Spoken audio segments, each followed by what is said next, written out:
Hello everybody, welcome to another video. My name is Alex Santuna.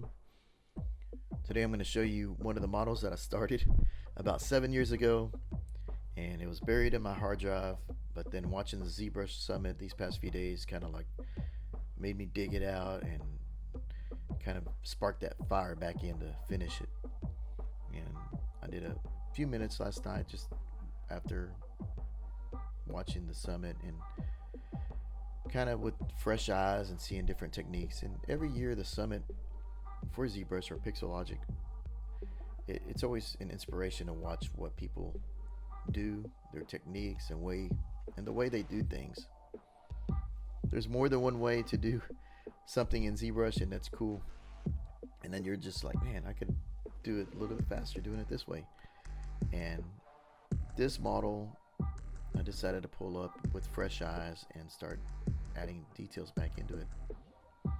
It's something I've always wanted to finish, this model and getting things done. So I added a base, started adding a shield.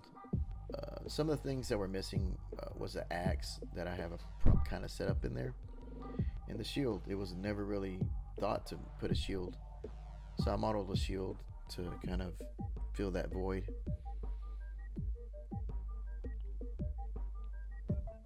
Right here I'm using alpha maps to put the battle damage into the model, and this video is sped up to kind of not be real time. It's just so that we can kind of get to the good parts, I guess.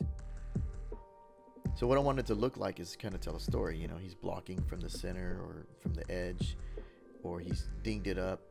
I figured since he has that shoulder pad that area would be a little bit more damaged, given he'll probably hit his shoulder with that shield, and you know, that's just wear and tear of just keeping that friction going between those two metals and chipping away at it slowly. Jump back and forth between the different alpha brushes, and between here and there I start to sculpt some more detail back into the shield. There's no texture or poly paint so far on this model. I just kind of want to give just that sculpting feel. I just wanted to get back into sculpting and trying out some of the techniques I saw and some of the things that I remembered, but then I forgot to, you know, just kind of one of those things that if you don't keep your blade sharp, that it'll kind of like slip past you and you forget about that technique. So at the same time, we're going in and adding more detail. Let's see what I do. I'm doing a render right here. Just kind of look at what it looks like with the rendering. I want to add like a little camp, kind of like the orc was camping out on a rock side hill, and a little bit of a story with it. I want to try to use the fur dynamics later on too, because I saw a lot of good things on the summit that kind of inspired different techniques to use on this, and that's what I like to do. I try to do a little more kind of like a erosion, but then I thought about it and I was like, you know what, let me just use the surface noise, because really I could use it this way and do an erosion, but I was like, surface noise does the same thing and a little bit quicker. So I kind of jump back and forth between that, and if I don't like it, I can just toggle it off. I'm looking for an alpha map here, and I find this one for like a good deep cut, like a knife, and getting a little bit more interest, like he was hit a few times with a blade. And that's what I like to do, is just go back in and not cleaning up, but damaging these models that are so clean with the modeling. And right here I do the clay brush to kind of take in some of that cut a little more organic. Now they're not all the same. Digging it out, digging that cut.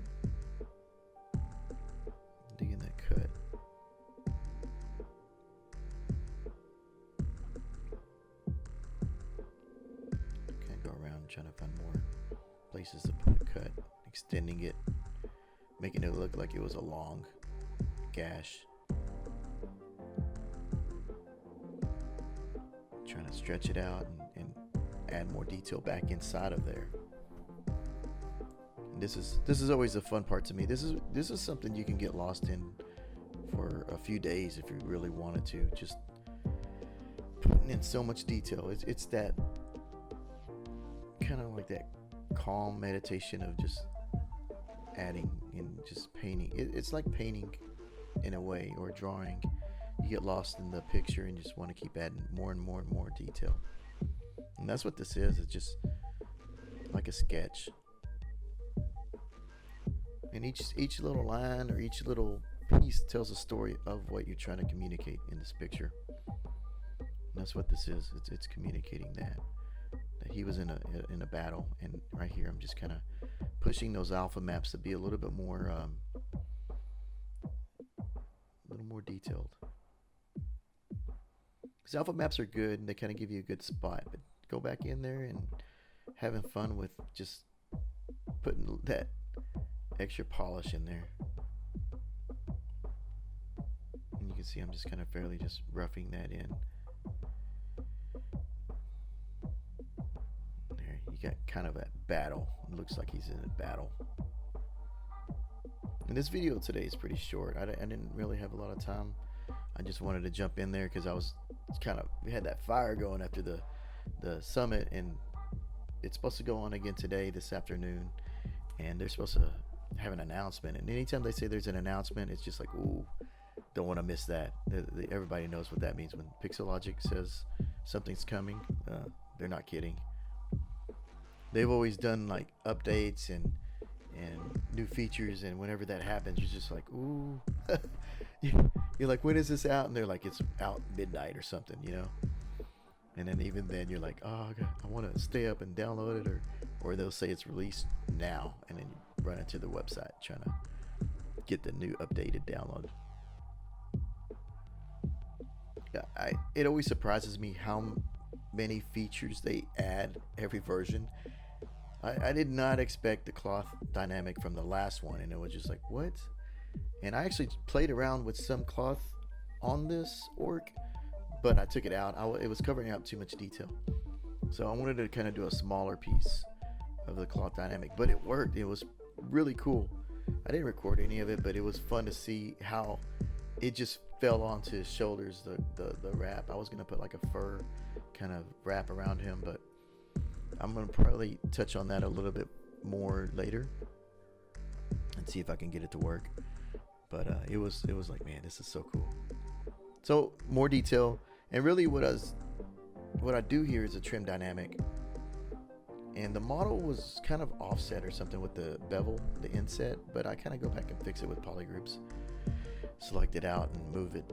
It's not really that big of a deal, because you can see right here that it's like, what is that? It's a little crease, and this model's so old that this is the beginner version of me doing a model. So 7 years ago, I didn't know what I knew now, and I know now how to fix things and how to go about adjusting inside of this program. And now it's almost second nature when you come down to it. There's no problem you can't solve once you've been in this program long enough to say like, oh, I got this. And that's a good feeling for me to know that, like, oh, okay, I got an answer for this. Every now and then there's one where it's kind of like a little tricky, and I'll have to go and look up do my homework, but that's okay. It's always fun. So here I'm doing more trim dynamic and trying to get a little bit more detail, just kind of making it battle worn. I imagine, he's been in a lot of battles. You want to tell that story, and just getting it in there. This is something I'm glad I did, was the poly groups in here. And the same thing happened with the shield. I'm not really sure what happened from here to there, but it's fixable. It's not a big deal. So I just kind of want to ding up the edges, make them imperfect, give that chaotic feel. Not so. When you look at it, you can see those highlights a little better too from the the computer, and that also gives it more of a features. And here I add back in those kind of battle hits that he's probably had, you know.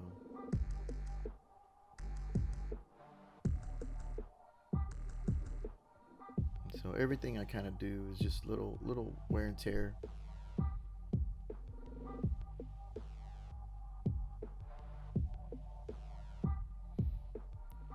I often want to go back and do the cloth a little bit more, run a dynamic on it and see what it does, but we'll see. So here I go back into the surface noise to try to add a little more variation, so it's not so perfect. I want to kind of give it a little more feeling, a little more texture. It kind of works, kind of gives it that metalish feel. And I do it to this too. I just want to see what it looks like real quick, just to get that feeling. And I think I'll leave it on there. So you kind of get a little more texture plus that metal feeling to it. And you can see right here where that bevel that lip kind of pulls too much. I'll go back and fix that later. I didn't want to lose my flow.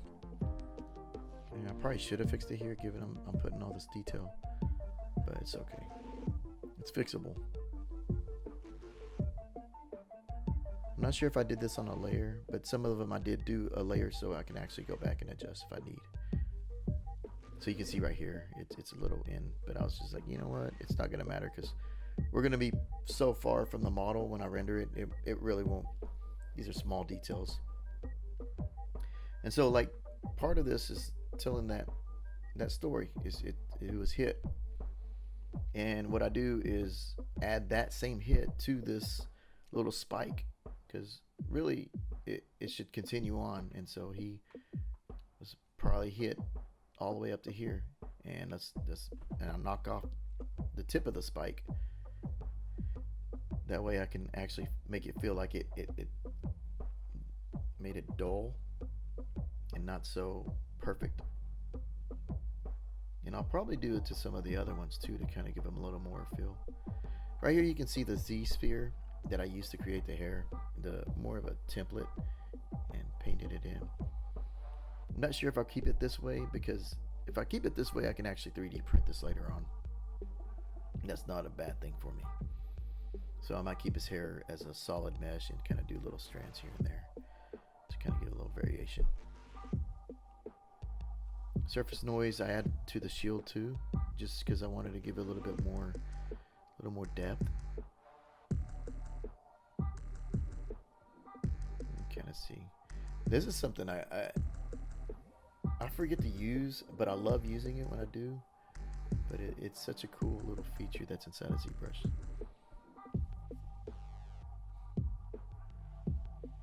And then here you go. You got actually a little more that erosion feel. I feel like it's not showing the plugin. I'm not sure if the plugin. There it is. Okay, it is showing it. Sometimes whenever I do the screen recordings, it doesn't show second windows. But I use the erosion for the shield and kind of make it varied, because I don't want it all over the place. I just kind of want it here and there. And you can see right here, I'm just kind of playing with it. And like anything else, you can go for days just trying to get that right setting inside of this little plugin. Little to the left, little to the right. And then finally it's just kind of like, just subtle. I don't want it heavy, I just want it just subtle. There. A little more battle worn, a little more metal, and just kind of tweak these curves a little bit, just slightly. Too much. Pull it back. There you go. And there you got kind of a little bit of a feeling. But this video today is real short. It's not going to be long. It's just kind of like an old model that I pulled up.